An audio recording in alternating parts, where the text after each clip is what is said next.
칠갑포 저수지 여기 왔는데요. 여기서는 이제 우리 청양의 지질 구조를 조금 말씀드리려고 합니다. 청양하면 이제 제일 먼저 떠오르는 말이 충남의 알프스. 충남의 알프스인데 충남의 알프스를 설명하기 위해서는 지질 구조가 필요합니다. 저기 이제 아까도 잠깐 말씀드렸었는데 화강암이란 바위하고 변성암이란 바위가 우리나라의 이제 대부분을 차지합니다. 근데 이제 두 바위의 성질이 반대다. 우리 이제 참여하신 여러분들은 저한테 여러 번 들은 이야기지만 또 해야죠. 세 편이니까. 뭐 간단하게 말씀드린다면 화강암이란 바위는 이제 통바위입니다. 마그마가 굳어서 생긴. 그다음에 이제 이 변성암들은 열과 압력 때문에 변성을 하는 과정에서 얘들이 이제 편리구조라 그래갖고 층이 생겨요. 층이 있느냐 그냥 백설기 같은 통바위냐 이거의 차이라고 보시면 됩니다. 쉽게 말씀드려서. 그러면 이제 통바위 같은 경우는 이제 지각 운동을 받는 과정에서 깊이 쪼개지는 속성이 있어요. 하지만 이제 자잘한 층으로 되어 있는 애들은 약해 보이지만 이게 잘 안 쪼개져요. 깊이 쪼개지진 않아요. 지그재그로 쪼개지지. 이제 자연계의 풍화는 기본적으로 물이거든요. 바위 틈으로 물이 얼마나 들어가느냐가 좌우합니다. 그러니까 이제 통바위인 화강암은 상태가 나쁘면 물이 굉장히 깊이 들어가요. 그러니까 땅속 깊이까지 풍화가 되는 거죠. 반응이 일어나는 거죠. 하지만 이제 이 변성암들은 이 구조를 하고 있기 때문에 이 구조 지그재그로 깨지니까 물이 들어가다 마는 거죠. 바위의 강도가 아닙니다. 이것은. 그러니까 이제 풍화가 껍데기만 일어나요. 대개. 그러니까 이제 이 빨간색이 전부 화강암이에요. 그러니까 우리 충청남도 일대가 저기 뭐 천안에서부터 아산, 예산, 예당평야로 해가지고 홍성, 여기 서산, 여기까지 태안, 서산, 태안까지 모두 화강암으로 되어 있어요. 그러니까 이제 이 부분들은 전부 풍화돼 갖고 넓은 평지를 이룹니다. 아주 좋은 예가 예당평야죠. 예당평야 일대가 아주 넓은 평야잖아요. 하지만 이제 물론 가끔 금이 잘 안 가는 튼튼한 생바위들은 그냥 노출돼 가지고 여기 가야산, 용봉산 이런 걸 이제 이룹니다. 양면성이 있어요. 근데 변성암들은 양면성이 없어요. 거의 공통적으로 풍화가 안 됩니다. 그럼 이제 얘들은 생긴 지가 더 오래됐는데도 불구하고 상대적으로 높아요. 높아. 근데 우리 충청도 서부 지역은 높은 산이 되긴 어렵잖아요. 바다에 가깝고 동해안이 들려 올라갔으니까. 근데 낮은 가운데 그래도 높은 산을 유지하고 있는 게 이 일대고, 그 중에 이제 대표적인 데가 바로 우리 청양이 되는 거죠. 그럼 이제 청양은 여기 이제 예당저수지 여기 보이네요. 예당저수지 보이시죠? 안 보여요. 여기 예당저수지. 아, 그래요? 응. 아, 응. 색깔. 모양이 이렇게 저수지 모양 있잖아요. 자, 그 다음에 이제 헷갈리고 있습니다 지금. 이거 잘라주세요. 칠갑. 여기 예당저수지. 올라가서 여기가 칠갑 보여 여기 정도. 이거는 여기는 여기는 진천이에요? 아니 여기 신양천. 신양천. 여기가 청양이죠. 청양. 자, 그러면 이제 이 청양 일대는 딱 보시다시피 전부 변성암으로 돼 있잖아요. 그 다음에 이제 우리 보령에 이 대동계 석탄이 들어있는 2층의 일부가 이렇게 껴들어와 있잖아요. 이렇게. 그러죠? 그래서 아까 이제 우리 구봉광산 봤을 때 바로 요 줄기를 봤던 겁니다. 여기 이렇게 껴들어와 있잖아요. 이렇게 돼 있습니다. 그리고 아주 빨간 게 약간 여기 저쪽 청남면. 청남면 고일대 화강암이 조금 나타나고요. 나머지는 전부 변성암지대이거나 대동계 퇴적층이거나 이제 이렇게 돼 있어요. 그러니까 이제 청양군 일대는 풍화가 잘 안 되는 기본적인 속성을 갖고 있다는 거죠. 그러니까 높은 산이 될 수밖에 없는 지질 구조를 하고 있는 거고요. 그러니까 이제 이런 경우에는 풍화가 어떻게 되느냐면 쪼개진 틈만 집중적으로 깎아요. 다른 데를 못 깎으니까 바위가 쪼개진 틈을 따라서 집중적으로 깎입니다. 그러니까 우리나라 땅의 이런 구조선 지각운동 과정을 이 일대가 잘 보여줘요. 자, 예를 들면 우리나라는 저쪽 일본이나 필리핀 쪽에서 땅을 때렸거든요. 그쪽에서 빡 때리면 땅이 때리는 방향이 수직으로 금이 갑니다. 물리학적으로 그렇죠. 여기 보세요. 이게 신양천, 야당저수지, 무안천. 이게 전부 직선상으로 딱딱 발달하잖아요. 이게 거짓말처럼. 그래서 이제 아무리 땅 위에 강물이 흘러내려도 바위를 자르진 못해요. 땅이 쪼개진 데를 따라서 거기를 깊게 팔 뿐입니다. 그래서 이 하천이 그렇게 발달한 거를 딱 보여주잖아요. 근데 이제 이게 1차적으로 깨지면 그거의 수직 방향으로 땅 2차적으로 깨져요. 그러니까 여기 보면 딱 직각으로 만나는 그 모습이 전형적으로 잘 나타납니다. 우리나라에 곳곳에 그런 게 발견되는데 여기가 그런 게 잘 발견되는 데고, 청양은 이제 이렇게 생긴 구조선하고 이렇게 생긴 구조선이 여러 개가 교차하는 지점이에요. 그러니까 이제 풍화가 잘 안 되는 성질인데 그나마 구조선이 있으니까 거기가 깎여 나간 거죠. 그래서 여기가 이제 분지가 된 거예요. 그러니까 여기처럼 거대한 분지가 될 수가 없습니다. 그래서 이제 남북 길이가 암만 길어야 7km. 저 금정까지, 우산에서 금정까지 한 7km밖에 안 됩니다. 그다음에 폭도 뭐 잘해봐야 한 2km, 넓어봐야. 그런 아주 좁은 산간 분지가 되게 된 거죠. 그래서 그런 과정에서 이제 이 칠갑산이라고 하는 충남의 알프스가 탄생하게 됐어요. 그러니까 보면 이제 보시다시피 계곡들이 다 좁고 이렇게 생겼잖아요. 그러니까 이런 데는 뭐 넓은 그 땅, 또 도시 이런 게 발달하기 불리한 반면에 좋은 게 한 가지가 있죠. 댐을 만들면 끝내줍니다. 왜냐하면 계곡 입구가 좁으니까, 계곡 입구가 넓으면 댐을 못 막잖아요. 그러니까 이 칠갑포는 보면 여기서 내려오는 물, 저쪽에서 내려오는 물이 여기 요 입구에서 딱 막히잖아요. 이런 입지들을 이제 이런 지질도라든가 보고 찾아내 가지고 댐을 만드는 거죠. 그래서 이제 댐의 위치로 아주 좋은 자리에 있는 거고요. 또 하나 이제 댐의 위치 중에 중요한 게 뭐냐면 식생이에요. 식생. 식물이 잘 자라야 되는데 산에 이제 벌거숭이 산이면 물을 함양하지 못하잖아요. 그런데 이제 이 편마암들은 성질이 깊이 풍화되지 않는 반면에 이놈이 오랫동안 막 열과 압력 때문에 부서져 가지고 얘가 풍화가 되면 입자가 얇은 흙이 나와요. 화강암은 마사토라 그래 갖고 굵은 흙이 나와서 얘들은 비가 오면 쫙쫙 빠집니다. 그러니까 나무나 풀이 자라기가 불리하죠. 근데 이제 얘들은 아주 얇은 흙으로 주로 되어 있기 때문에 물을 잘 머금는 성질이 있어요. 물을 잘 먹으니 나무가 잘 자라겠죠. 나무가 자라기 시작하면 이제 호순환이 됩니다. 잘 자라니까 낙엽도 잘 떨어지고 또 거름지게 되고 기름지게 되고 이렇게 돼서 식생이 잘 발달하죠. 그래서 식생이 잘 발달해야 이제 저수지도 잘 마르지 않겠죠. 그래서 이제 칠갑포는 그런 면에서 보면 뭐 유역이 굉장히 크진 않지만 좋은 조건을 갖고 있다. 지질 구조적으로 식생 측면에서 좋은 구조를 갖고 있다고 볼 수 있겠습니다. 그다음에 이제 칠갑산은 이제 접어주세요. 너무 힘들어요.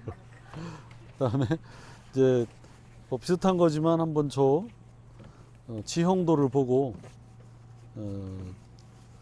칠갑포가 어떤 곳에 있나 한번 보여드릴게요.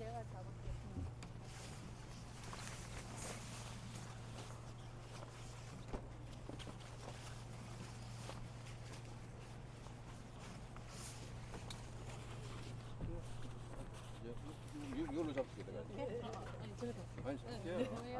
잠깐 쉬어요. 잠깐 쉬어요. 그래 맞아요 이렇게 한 거? 네 맞아요. 아우, 아유 이제 뭐 딱 보면 이제 다 아십니다. 자, 어디 보자. 헷갈리고 있어요 지금. 이거 칠갑포 하니까? 자 이제 이렇게 흘러 내려오죠. 이쪽이 상류니까 이렇게 흘러 내려오고요. 여기가 청양입니다.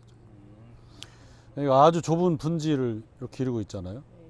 여기 이제 우산이고요. 여기 바로 지천. 정말 꾸불꾸불하죠. 이렇게 요 구간이 이제 얘 강물의 입장에선 마의 구간이에요. 여기를 돌파해야 되는데 여기가 돌파하기가 굉장히 어렵습니다. 왜냐하면 여기까지가 바로 퇴저감지대거든요. 퇴저감. 변성암보다 더 뚫기 어려운 건 퇴저감이에요. 그러니까 층층이 쌓여갖고 생긴 지도 얼마 안 됐거든요. 얘는 이제 대략 한 2억 년 정도 됐습니다. 젊은 땅인데다가 층이 단단한 층이기 때문에 지층이 아주 뚜렷한 지질 구조이기 때문에 얘는 깊이 풍화되지 않았습니다.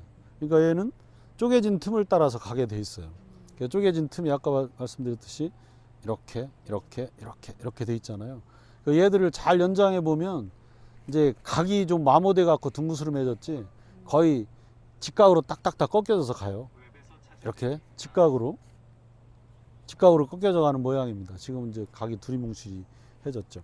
그래서 이제 지천이 그런 거고요. 이따가 또 이 지천 보시게 될 텐데 그렇고요. 그 다음에 이제 칠갑포는 어디에 있냐면 여기에 있어요. 여기 딱이죠? 정말 딱. 여기를 딱 막으면 여기 이만큼이 다 유역 면적이 되니까 아주 작은 노동력으로 되게 많은 물을 가둘 수 있는 이런 위치가 되는 거죠. 그래서 요 음영 기복도를 보면 이걸 잘 알 수가 있고요. 그 다음에 이제 금북정맥은 이렇게 내려와서 이렇게 지나갑니다. 이렇게 지나가는데 칠갑산은 특이한 산이에요. 왜냐하면 금북정맥이 있는 게 아니고 금북정맥에 갈라져 내려온 요 산줄기예요. 요 산줄기. 그래가지고 여기가 칠갑산의 정상입니다. 저거죠? 왼쪽에 있는 거? 왼쪽 제일 왼쪽 벌똥말똥하는 네. 저게 이제 정상 여기입니다. 우리가 여기쯤에서 지금 여기에서 여기를 바라보고 있는 거죠. 그래서 칠갑산은 청양 시내 한가운데를 가르고 있는 산이다. 이게 특징입니다.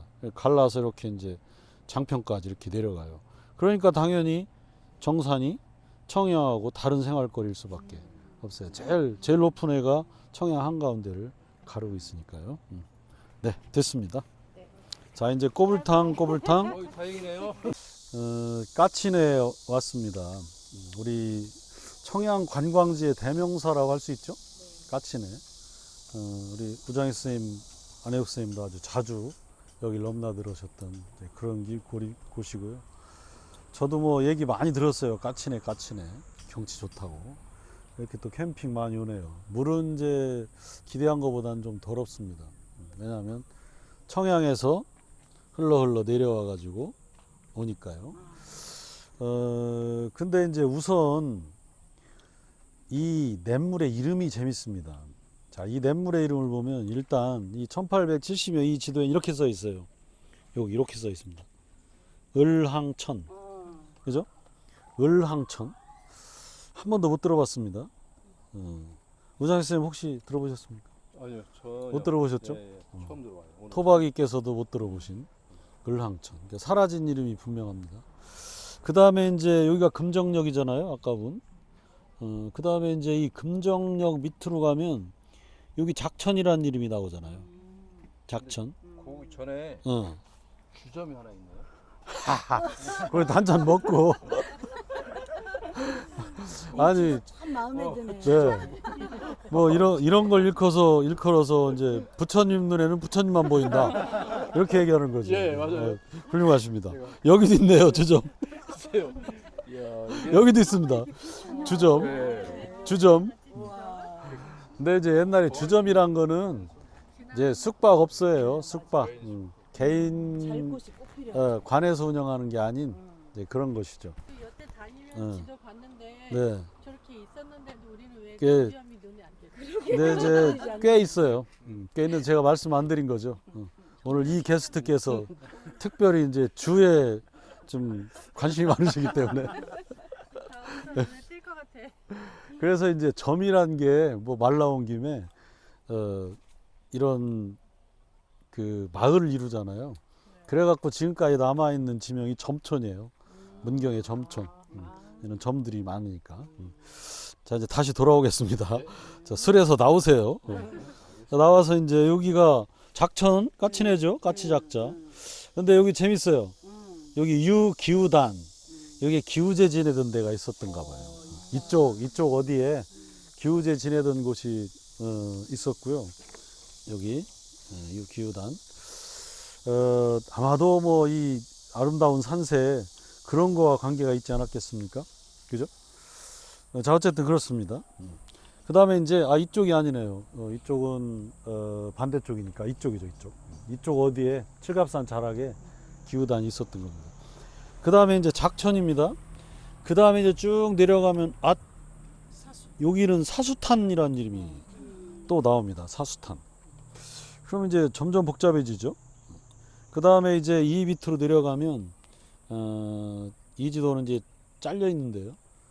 부여지도에 보면 금강천이라는 이름이 또 나옵니다. 금강천. 부여지도도 보여드릴까요? 번거로 합시다. 금강천이라는 이름이 이 밑에 또 나와요. 그래서 이 냇물이 길이에 비해서 되게 많은 이름을 갖고 있다. 그런데 이제 우리가 이 냇물을 지금 뭐라고 부르냐면, 지금은 뭐라고 부르죠? 까치네 공식 명칭은 지천이라고 그러잖아요. 지천. 그럼 이제 도대체 지천과 이 네 개 중에 지천과 관계가 있는 이름이 있나요? 얼항천, 또 작천, 사수탄, 금강천 중에 지천하고 뭐 어감이 같다든가 뭐 이두식으로 음차, 훈차가 돼가지고 바뀐 거 이제 우리 그동안 공부한 지식을 총동원해서 한번 추측을 해보세요. 을황천. 아하, 새 을자니까 꼬불탕 모양을 한 것이다. 이 박수. 오. 아니 이제 맞다는 얘기는 아니고요. 그럴싸하다. 그렇다면 뭐 지천은 갈지자니까 의자 선생님 어떻게 갈지자와 관계가 있으니까 을자에다 점 하나 찍으면 갈지자니까 그것도 그래서 왔을 수도 있겠네요. 그럴 수도 있겠다. 자, 그런데 이제 제가 찾아온 바로는요, 얘가 1872년이잖아요. 까만 벌레가 쏠것 같아가지고. 1872년인데요. 그때까지는 지천이 없잖아요. 그런데 이제 1916년 지도에 등장하더라고요, 지천이. 그리고 이제 지천 괄호 열고 금강천 이렇게 써 있어요. 그러니까 이제 이 하천의 끝에 금강천이라는 이름을 지천과 혼용한 것으로 일제강점기 애들은 연구해가지고 기록을 한 겁니다. 조사해가지고. 일본 애들이 만든 지도의 지천으로 네. 우리나라에서 만든 게 아니에요. 네. 그래서 그 뒤에 나온 지도들은 다 지천으로 표시가 돼 있어요. 그래서 이제 조선 후기부터 일제강점기 사이에 지천이라는 이름들이 쓰이기 시작했다. 그렇게 이제 볼 수가 있습니다. 자, 그러면 이제 대명사라고 할 수 있는 이 까치네와 지천과 어떤 상관관계가 있을까? 그래서 이제 다행히 제가 논문 하나를 찾았어요. 어원연구한 논문을 찾았는데 이 냇물들이 보시다시피 이제 협곡을 돌파하는 냇물이잖아요. 그러다 보니까 가지가 되게 많습니다. 가지들이 많죠. 이 지도에만 봐도 실제 지도에는 더 많습니다. 그러니까 가지들이 되게 많은 냇물이다. 그래서 이제 가지내라고 부른 거죠. 가지내라고 불렀답니다.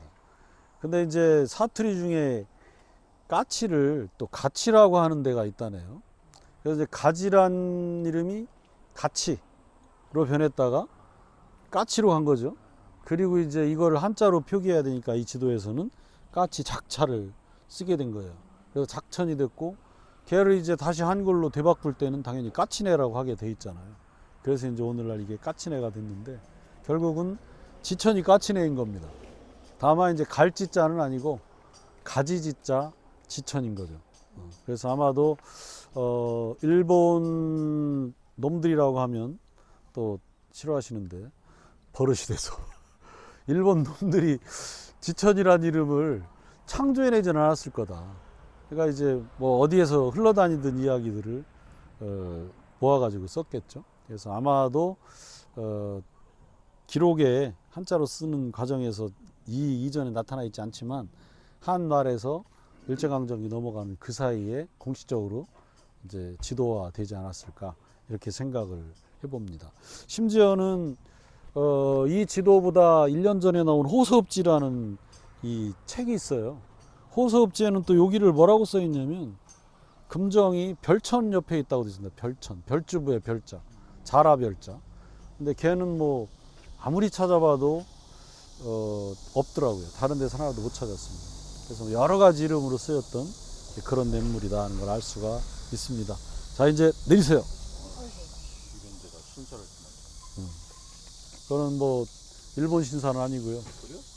아 이게 일본 때 전에 나온 거죠. 이거 전에 나왔어? 음.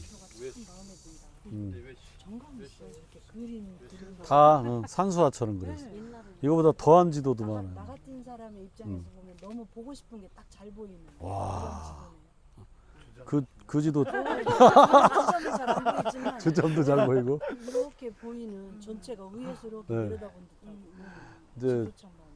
안혜옥 선생님이 관심을 가지시니까 저 지도를 조금 말씀드리면 네. 1872년 고종 때 만든 지도인데 그때 이제 실권자였던 대원군이 전국에 명령을 내려요. 자기 지역의 고을에 지도를 그려 올려라. 이래가지고 굉장히 귀중한 문화유산입니다.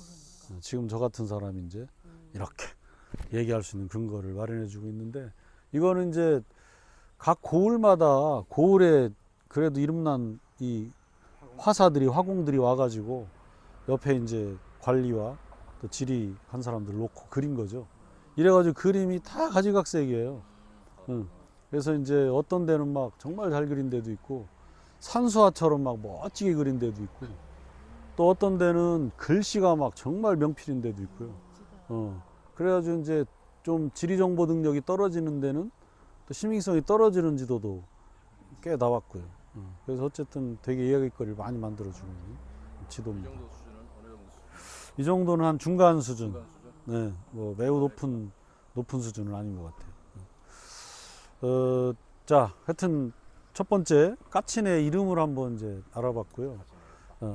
그 다음에 이제 아까 말씀드렸던 이제 지질 구조 그거와 관계가 있는 이런 걸 이제 산지 공류라고 합니다. 아니면 이제 우리 학교 다닐 때 공부하신 가밉 공류 이런 공부하셨잖아요. 바로 이제 그 형태의 냇물이고 이건 지질 구조가 바탕이 되지 않으면 이런 냇물 형태는 안 만들어져요. 아까 말씀드렸다시피. 그런데 이제 또 재밌는 에피소드가 여기 하나 얽혀 있습니다. 요 다리 보세요. 저 밑에 다리. 꽤 오래된 옛날 다리죠. 이게 이제 까치네 다리인데요. 여기서부터 이제 내려가면 조금 더 내려가면 이제 부여은산이 됩니다. 그럼 사천도 이제 여기를 지나가면 점점 넓어지죠. 그래서 이제 강 만나는 데까지 계속 꾸불탕거리긴 하는데 이 폭이 되게 넓어져요. 그러면 이제 넓어질수록 옛날에 건너 다니기가 힘들었겠죠. 그러면 이제 다리를 놔야 됩니다. 그러니까 이제 위에도 뭐 다리를 놨겠지만 다리의 중요성이 점점 커지죠. 물의 양이 많고 깊고 하천이 넓어지니까. 이래서 다리를 놔야 되는데 이 다리가 이제 많은 인력도 필요하고 돈이 필요하잖아요.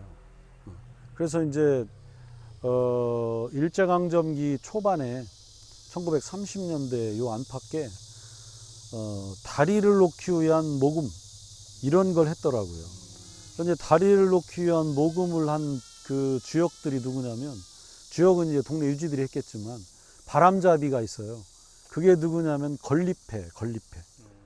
이 남사당 같은 건립회. 이래서 이제 건립이라고 그러는 게 이제 그런 뜻이더라고요.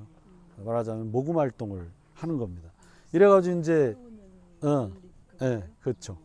이래가지고 이제 요 일대가 저 은산에서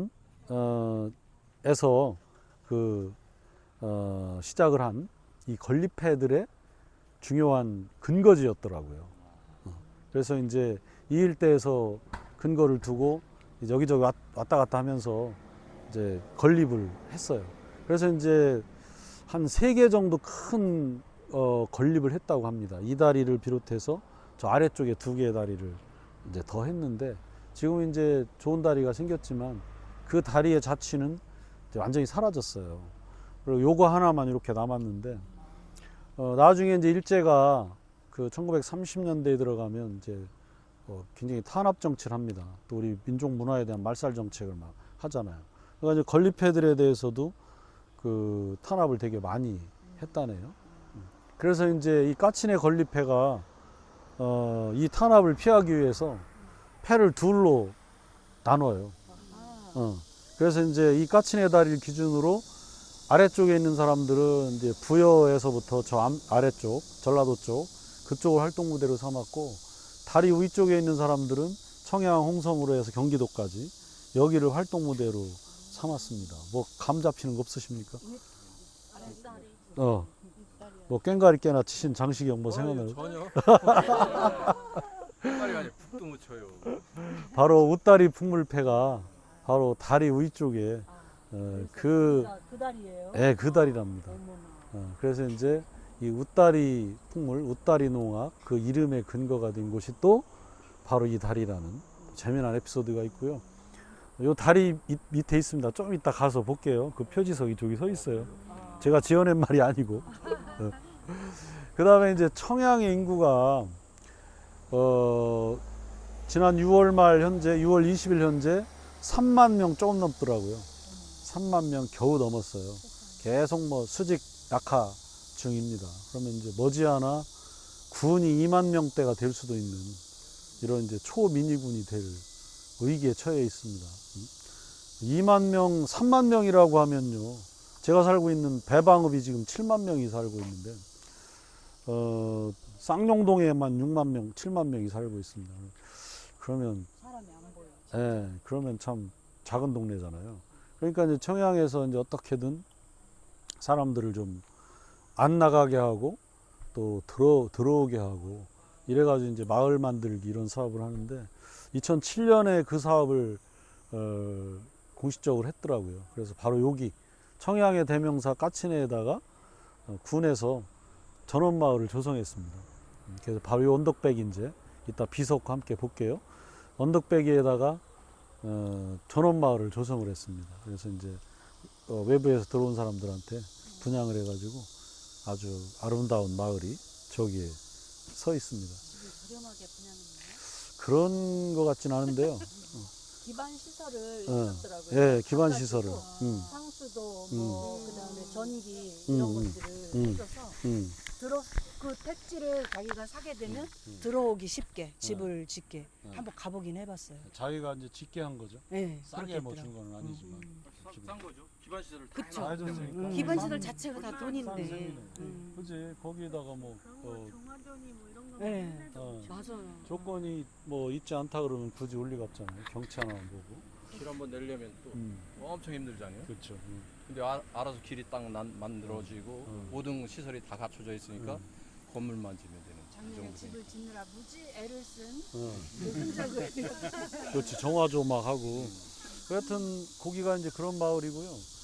그러다 보니까 이제 어느 정도는 성공을 해서 청양 전체 인구는 뭐 어쩔 수 없는데 대세를 거스를 수 없는데 요 일대 이런 뭐 시설들이 찻집도 있고 뭐 펜션도 많이 생기고 약간은 아까 성공을 말한 그 거둔 거. 골프 연습장도 그 바로 옆에 있어요. 그렇게 있고 그다음 무슨 탁구 그 동호인들 그런 모임 집도 지어져 있고 가면서 곳곳에 있더라고요. 그래서 그렇죠. 이런 흔적이 이렇게 연결이 되는군요. 그렇죠. 인구 유입을 위해서. 그럼 이제 여기 요 냇물 옆으로 해가지고 이제 쭉 내려가다 보면 저기 뭐 펜션이 있어요. 근데 이제 저 건너편 협곡 같은 그 협곡 위에 좁은 길이 나 있고 거기에다가 펜션을 지었더라고요. 근데 거기가 바로 사수탄의 흔적입니다. 그 길이 사수터 길이더라고요. 거기를 사수터라고 지금 이렇게 부르고 있더라고요. 그래서 옛날 이제 지명을 그냥 쓰고 있나 봐요. 사수터란 이름으로 남아 있고 여기는 이제 작천 까치는 그대로 살아 있고요. 그 다음에 이제 금강천 얘기도 잠깐 해보면 금강천이라는 좀 어디서 왔을까? 당연히 밑에가 금강이니까 거기서 왔나? 근데 좀 말이 안 되잖아요. 큰 금강과 지류를 같은 이름을 쓴다. 근데 금강이 옛날 기록은 전부 금강산의 금자예요. 그러니까 쇠금자에다가 굿셀강자, 금강산. 이건 이제 불교 용어잖아요. 금강역사, 금강. 근데 보니까 바로 이제 은산에 옛날에 금강사라는 절이 있었습니다. 아주 꽤 큰 절이 있었는데 폐사가 됐어요. 그러니까 아마도 금강사와 관계가 있는 이름이 아니었을까 이렇게 생각되는데 요게 일제강점기에 들어가면서 한날 일제강점기 때 가면서 얘도 검은고금자로 바뀌어 있더라고요. 검은고금자. 그래서 이제 강강자, 검은고금 강강자로 바뀌어서 금강천이 됩니다. 그리고 일제강점기를 지났죠. 그래가지고 이제 해방 이후에 우리나라 지도들이 그걸 이제 이어받았는데 1975년에 가선 급기야는 금강하고 똑같아요. 꼭 똑같아져요. 비단금의 강강자. 그래서 이제 금강천. 75년도 이후의 지도에는 이 하류가 금강천으로 표시되어 있습니다. 그러니까 이건 굉장한 오류가 아닌가. 바로 잡아야 될 것 같아요. 네, 바로 잡아야 될 것 같아요. 생각이 듭니다. 자, 그러면 이제 여기 웃다리 표지 한번 보시고 저기 그 뭐죠? 까치네 전원마을 잠깐 보시고 이제 왕진으로 가겠습니다. 네.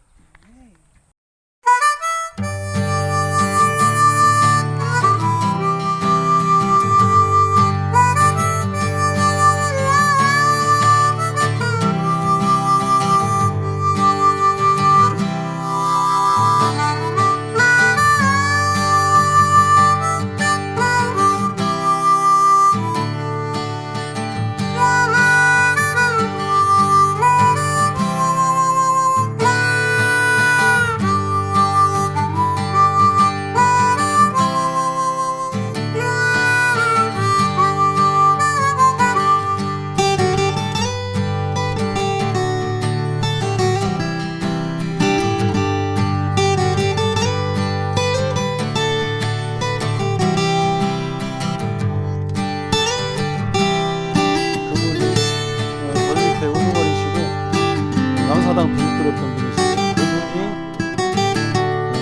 그분이 이제 여기를 기준으로 자기 패를 별로 나누셨대요. 윗다리 패하고 아랫다리 패. 아랫다리 패는 소멸한 거죠. 그 아랫다리 패는 소멸한 거죠. 네, 아마도 그쪽을 못 이겼을 것 같아요.